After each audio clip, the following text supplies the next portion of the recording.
소장님, 제가 네. 직업 상담 하고 계신 분들한테 좀 여쭤봤어요. 음, 소장님한테 어떤 게 좀 궁금하냐. 그랬더니 이분들이 오랫동안 일을 하고 싶으시대요. 예를 들면 몇 살까지? 70세. 네. 70세? 뭐 지금 현재도 그렇게 젊은 나이는 아니시지만 네네. 70세까지 본인은 직업 상담 일을 하고 싶은데 지금 현재는 취업 성공 패키지 업무를 하고 계세요. 네. 근데 어떤 식으로 경력 개발을 해야지 오랫동안 직업 상담사로서 잘 일을 할 수 있을까를 물어보셨습니다. 일단은 70세라 70세까지 직업 상담을 하고 싶다. 근데 현재는 이제 취성패 쪽에 있다. 네. 이제 사실은 이 직업 상담이라는 게 우리가 뭐 취업이나 진로 이런 주제를 다루는 일들을 하잖아요. 네. 근데 기본적으로 보면 요즘에 왜 100세 시대 이런 얘기하고 제가 이제 어디 외부에 특강 가서 이제 그 시니어 분들, 여기서 시니어라 하는 분들은 이제 50대에서 한 60대 초반까지 이분들이에요. 이분들한테 이제 물어봐요. 네. 몇 살까지 일하시고 싶으세요? 이렇게 물어보면 일 또는 활동 이렇게 물어보면 50대 초반인 분들은 60세라고 얘기를 해요. 그러면 이제 50대 중후반 분들은 몇 살로 얘기할 것 같아요? 몇 살까지 일하고 싶다? 내가 가능할 때까지? 그거 내 좀 삶이 더 봐야 되고, 그러니까 50대 중후반 분들한테 여쭤보면은 이제 한 65세, 70세 얘기가 가장 많이 나와요. 그러다가 이제 60대 한 초반 정도 되는 분들이 있잖아요. 그분들한테 몇 살까지 이러고 물어보면 지금 이제 그 얘기가 나와요. 가능한 한 오랫동안 오래. 일하고 그러니까 싶다. 뭐 건강이 허락하는 한 이렇게 얘기를 하거든요. 이제 그 얘기가 무슨 얘기냐면 이 사람들이 내가 50대가 돼도 진로 직업에 대한 고민이 있고 60대가 돼도 진로 직업에 대한 고민이 있고 70이 넘어서도 진로 직업에 대한 고민이 있단 말이에요. 네. 그러면 그분들의 그 진로 취업 이런 고민을 누가 해결해 줄 수 있겠어요? 인생을 먼저 산 선배? 아니 선배도 있겠지만 어떤 선배의 경험 뭐 통찰력 이런 것도 있겠지만 결국 그분들의 진로 취업 문제는 결국은 직업 상담사들이 풀어줘야 될 거 아니에요. 네. 네. 그리고 또 하나는 아까 70세까지 일하고 싶다고 하셨는데 네.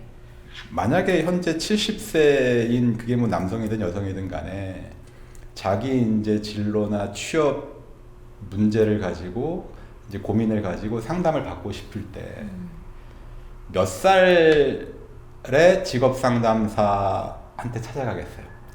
30살? 40살? 개인의 취향에 따라 조금 다를 것 같다는 생각이 들어요. 일반적으로는 보통 본인보다 좀 연배가 있으신 분들을 그렇죠. 선호하시겠죠? 네. 그러니까 사실은 현장에서 보면 이게 이제 진로나 취업 고민하는 분들이 좀 가장 편하게 여기는 연령대가 언제냐면 이게 또 상담사하고 구직자하고 너무 차이가 나도 안 좋아요. 그러니까 위든 아래든 간에 네. 보통 제가 봤을 때 현장에서 제일 좋은 차이는 한 3살 정도. 그러니까 상담사가 한 3살 정도 더 많고 그 구직자가 한 3살 정도 어린 그런 관계가 좀 가장 바람직한 것 같아요. 그러니까 뭐 직업 상담 쪽으로 전문성도 전문성이겠지만 또 그동안 다양한 경험을 했겠지만 어쨌든 사회적으로 네. 조금 더 나이가 있는 분들이 공감도 쉽게 할 수 있고 뭐 그런 맥락들이 있기 때문에 예를 들어 말씀드린 것처럼 70대도 진로 취업이 고민이면 그 사람의 고민을 가장 잘 해결해 줄 수 있는 연령대는 그럼 이제 한 70, 한 네. 3살 정도 되는 네. 직업 상담사잖아요. 그리고 말씀드렸지만 이 진로 취업 뭐 창업 뭐 이런 고민은 앞으로 이제 100세 시대에 누구나 계속 하는 고민이기 때문에 그 고민을 해결하는데 도움을 줄 수 있는 직업 상담사들은 앞으로 점점 더 늘어나겠죠. 네.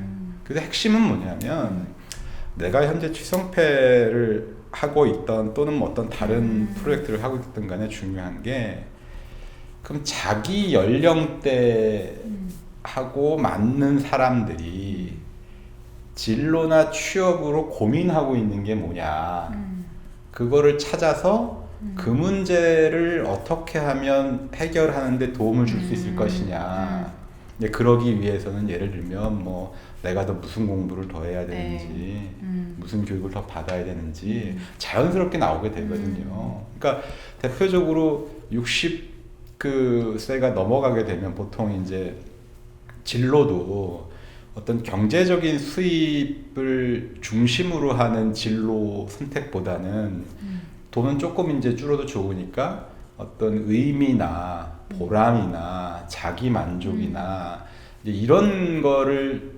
충족시킬 수 있는 진로에 대한 고민들이 많아지거든요. 그러면 뭐 지금 내가 직업 상담사 뭐 40대라 그러면 뭐 내가 좀 더 나이들 먹어서 예를 들면 50대가 되든 60대가 되든 이 진로 쪽에 가려면 이제 그런 쪽을 더 알아야 되는 거예요. 예를 들면 어떤 의미 중심의 진로 상담은 어떤 무엇을 해야 되는지 뭐 보람이나 이런 걸 찾는 쪽의 진로를 탐색을 도와주려면 어떻게 해야 되는지 이런 쪽에 대한 어떤 실무적인 능력을 갖출 수 있는 공부 또는 이제 교육 이제 그런 거를 하는 게 그 기본적으로 자기가 이제 오래 일하기 위한 그 경력 개발이 되는 거죠. 네. 그러면 아마 이런 질문을 또 추가적으로 하지 않으실까 싶은데 네. 그래서 내가 준비를 다 했다. 그런데 70세가 되다 보니까 채용 조건에 나이가 적합하지 않아서 채용을 나를 안 하더라.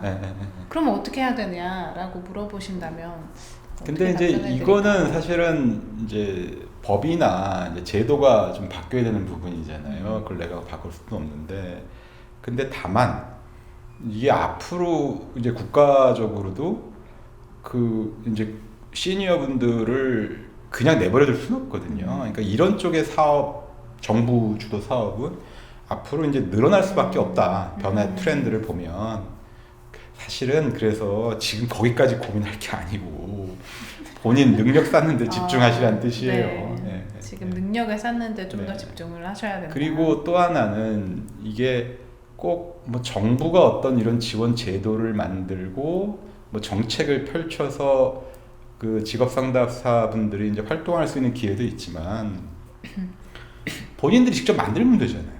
예를 들면 내가 직업 상담을 하는데 만약에 이제 70살이 됐다고 쳐요, 직업 상담사가. 그럼 이분도 이제는 그쯤 됐으면 뭔가 돈보다는 어떤 남을 돕거나 의미나 보람 중심으로 갈 수 있잖아요. 그러면 예를 들면은 요즘에 뭐 협동조합도 있고 많이 있잖아요. 그런 뜻이 맞는 분들끼리 모여서 그런 시니어를 도울 수 있는 뭐 직업 상담을 한다든지 왜 아니면 거꾸로 반대로 정부에다가 제안을 하는 거예요. 이런 사업 해야 된다 니들. 그잖아요. 정부에 제안을 해서 그렇죠. 그게 뭐 고용노동부가 됐던 이제 시니어들은 뭐 보건복지부 이런 쪽이 됐든 간에 제안을 해서 사업을 만들어서 일을 할 수도 있는 거고.